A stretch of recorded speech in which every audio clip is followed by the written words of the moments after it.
नमस्कार, मनी गुरु निवेश 2021 में आप सभी का स्वागत है। मैं हूं स्वाति रायना। शो में लगातार हम आपको बता रहे हैं नए साल यानी 2021 में आप अपनी निवेश स्ट्रैटेजी क्या सेट करें और साल 2020 में क्या सबक लेकर आप आगे जाएं। आज हमारे खास मेहमान कौन है, परिचय करा दें। फिनफिक्स रिसर्च एंड एनालिटिक्स की फाउंडर प्रवीण बाजपेयी। प्रवीण, बहुत स्वागत है आपका मनी गुरु में। Thank you Swati. तो क्या खास हम चर्चा करने जा रहे हैं आज शो में, उस पर सबसे पहले एक नजर डाल लेते हैं। आज हम शो में जानेंगे इक्विटी डेट के लिए कैसा था साल 2020 कैसे बना गोल्डन ईयर, 2021 में एसेट एलोकेशन कैसे करें, साथ ही निवेश में कैसे लाएं डाइवर्सिफिकेशन।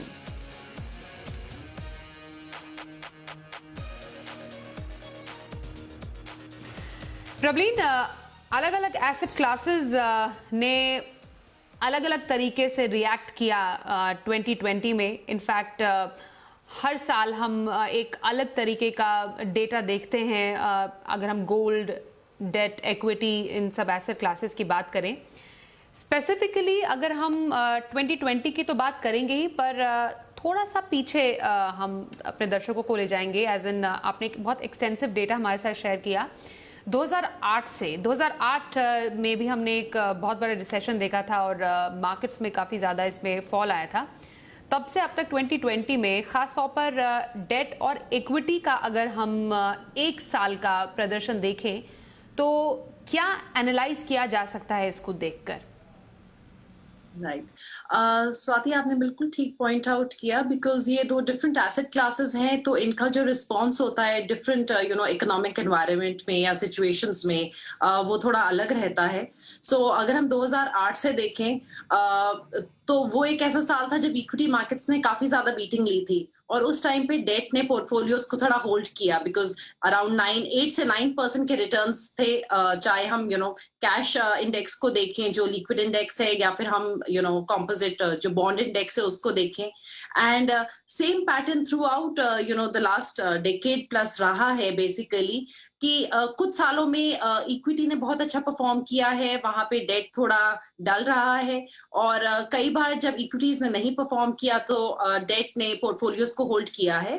ब्रॉडली स्वाति, अगर हम इन दोनों एसेट क्लासेस को देखें तो क्योंकि इनका नेचर अलग होता है, तो ये बहुत जरूरी है इन्वेस्टर्स के लिए समझना कि जो रिटर्न एक्सपेक्टेशंस है वो भी इन दोनों एसेट क्लासेस से डिफरेंट लगानी है। इसलिए जब हम इवन कंपैरिजन कर रहे हैं तो हमें डेट के रिटर्न्स को कहीं ना कहीं डेट के ही प्रोडक्ट्स के हिसाब से एज एन एसेट क्लास देखना है, और इक्विटी को हम एक डिफरेंट तरीके से देखते हैं।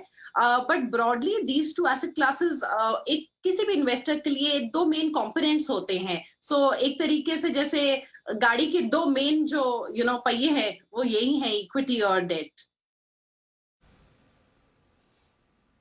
एब्सोल्युटली। और ये हम इसलिए चर्चा कर रहे हैं इसकी क्योंकि हम एसेट एलोकेशन की इंपॉर्टेंस, अलग अलग एसेट क्लास आपके पोर्टफोलियो में कैसे रिएक्ट करते हैं और क्यों आपको डाइवर्सिफिकेशन करने की जरूरत है, इस पर आज हमारा फोकस है आपके पोर्टफोलियो में। और साल 2020 में भी अगर आप में से कई निवेशकों ने ऐसा किया होगा तो शायद जो नुकसान कई निवेशकों ने झेला आप शायद उनमें से न रहे हो, पर 2021 में हमें डेफिनेटली कुछ अपने अंदर बदलाव तो लाने ही है। तो ये डेटा उसके जरिए हम समझने की कोशिश करें। स्पेशली इसमें प्रवीण, हम 2020 की अगर बात करते हैं तो एक टाइम तो डेफिनेटली ऐसा भी था जब मार्केट्स काफी ज्यादा नीचे थे, लेकिन बाद में जो रिवाइवल हुआ उसके बाद डेट और इक्विटी दोनों ही एसेट क्लास में एक अच्छा खासा प्रदर्शन हमें देखने को मिला है टुवर्ड्स द ईयर एंड। इसका मैं थोड़ा सा रीजन आपको बताती हूँ क्या है। अगर हम डेट इन्वेस्टमेंट्स को देखें तो डेट जो है वो बेसिकली इंटरेस्ट रेट सिनारियो है इकोनॉमी में, उससे गवर्न होता है। और 2019 में अगर हम रेपो रेट को देखें तो काफी हाई था, उसके बाद से थोड़ा थोड़ा हमने उसको नीचे आते देखा है। आरबीआई ने जो रेट कट्स किए हैं 2020 में वो काफी नीचे आया।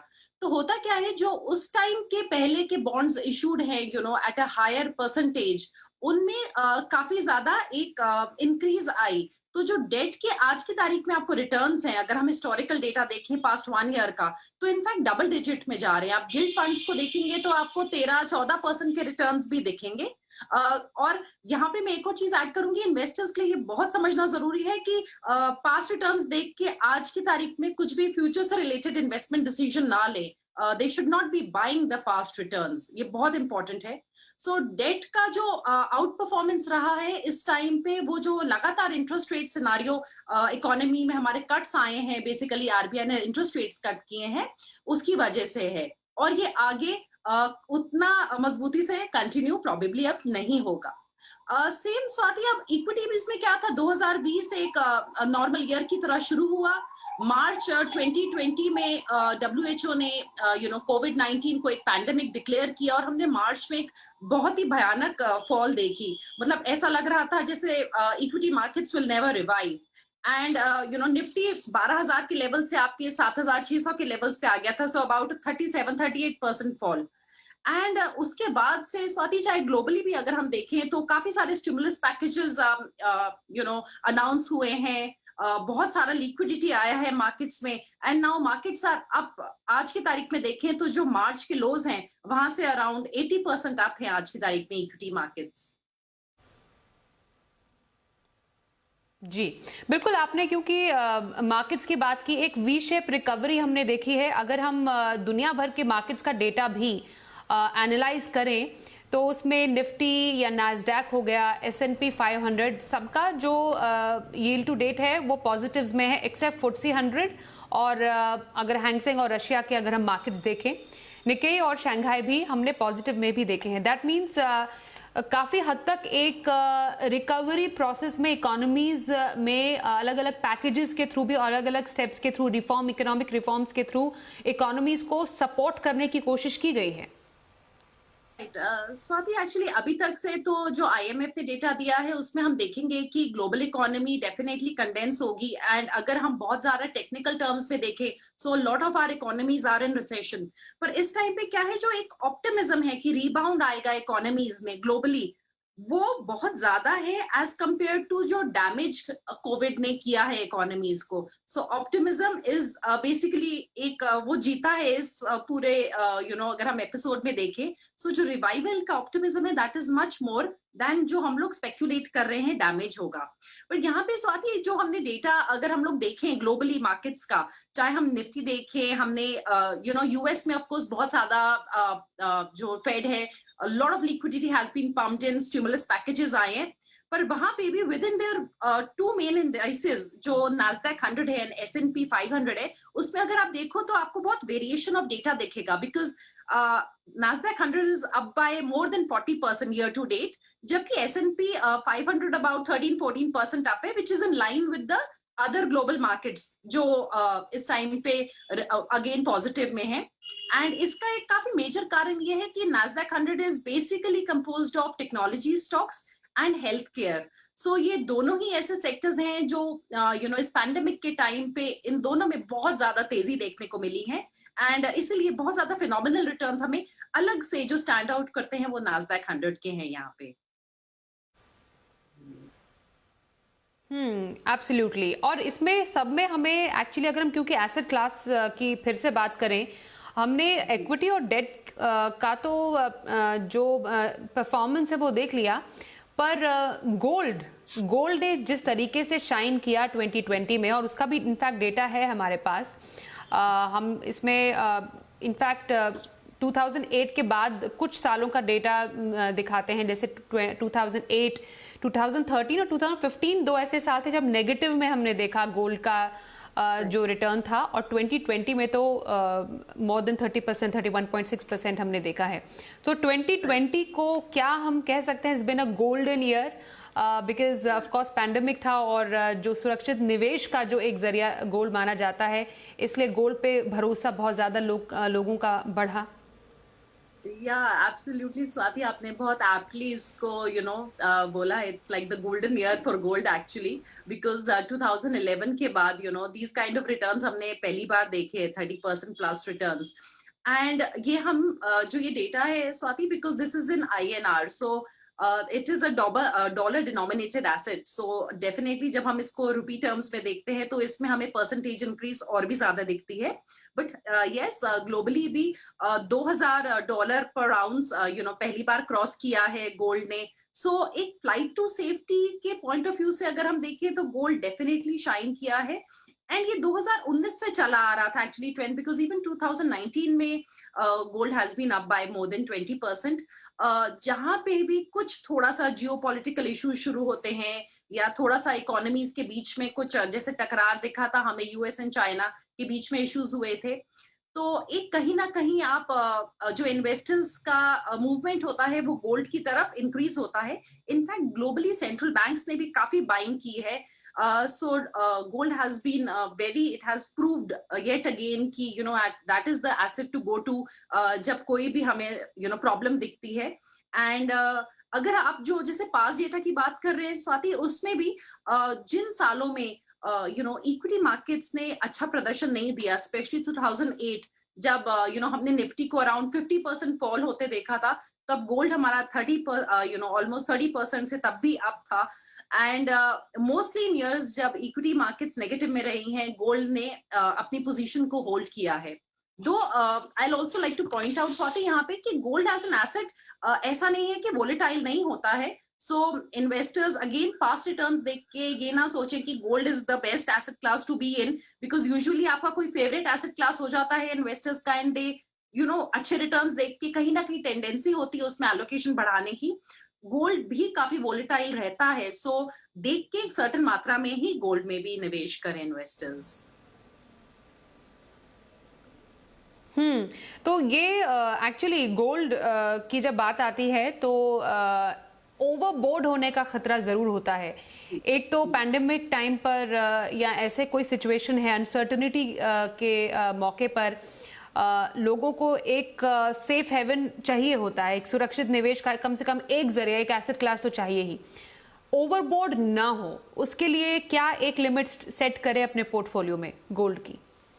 जी, स्वाति गोल्ड एक इंडियन हाउस होल्ड को अगर आप देखो तो हम लोग फिजिकल फॉर्म में तो काफी गोल्ड पकड़ते ही हैं ऑलरेडी। हम लोगों की कहीं ना कहीं बाइंग होती है गोल्ड में, and every Indian house hold हम जाके किसी शगुन के तौर पे जैसे धनतेरस हो गया, दिवाली हो गया, मैरिजेस हो गए, तो फिजिकल बाइंग तो होती है। बट यस, जो फाइनेंशियल जैसे अगर हम एक सॉवरेन गोल्ड बॉन्ड्स या गोल्ड म्यूचुअल फंड्स या ईटीएफ्स के फॉर्म में जो अपना एलोकेशन रखें, वो 10 से 15% से ऊपर ना लेके जाएं।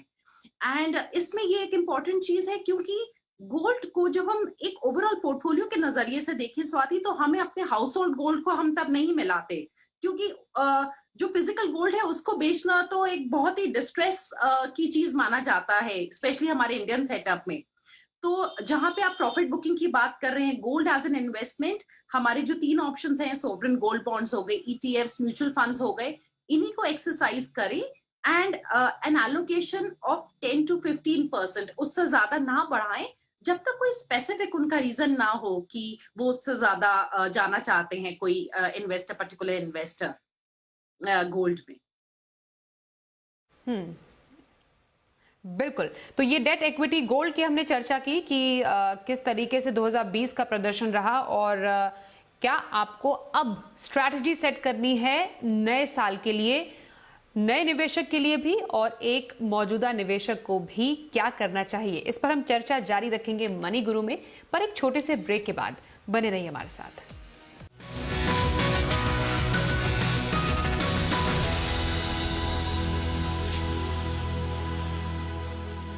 आप देख रहे हैं मनी गुरु निवेश 2021। समझना और जानना जरूरी है कि नए साल में अब आपको क्या स्ट्रैटेजी करनी है सेट। सबसे ज्यादा इंपॉर्टेंस प्रबलीन एसेट एलोकेशन को दी जाती है। अब एसेट एलोकेशन के कौन से ऐसे इंपॉर्टेंट फैक्टर्स हैं जरूरत के हिसाब से जो किसी निवेशक को अपने लिए सेट करने चाहिए? सबसे पहले मैं उस निवेशक की बात करूंगी जो कि पहले से ही निवेश करते आ रहे हैं, मतलब मौजूदा निवेशक हैं।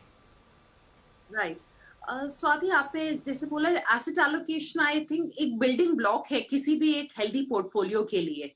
तो एक नींव जो है वो आपकी एसेट एलोकेशन पे ही होनी चाहिए। होता क्या है, हम लोगों को जैसे आप चाहे एफडीज ले लीजिए, चाहे आप इक्विटीज ले लीजिए, चाहे आप रियल एस्टेट, चाहे गोल्ड, हर इन्वेस्टर की कहीं ना कहीं एक प्रेफरेंस होती है। इट्स लाइक आपका एक लव होता है एक सर्टेन एसेट के लिए, एंड इन्वेस्टर्स यूजुअली उसमें थोड़ा ओवरबोर्ड जाते हैं कि रियल एस्टेट लेना शुरू किया तो इन्वेस्टमेंट के लिहाज से 3 फ्लैट ले लिए, ईएमआई चल रही हैं। कई लोगों को लगता है कि इक्विटी मार्केट से बहुत अच्छे रिटर्न्स बन रहे हैं, तो अब ज्यादा जाके आपने इक्विटीज खरीदनी शुरू करी। स्पेशली 2020 में तो हमने जो एक टर्म आया है Robinhood investors, we have seen बहुत ज्यादा एक इंक्रीज हुई है डीमैट अकाउंट्स में, बिकॉज कहीं ना कहीं शायद बहुत लोगों को ऐसा लगा कि हम लोग अच्छे रिटर्न्स इक्विटी में बना सकते हैं।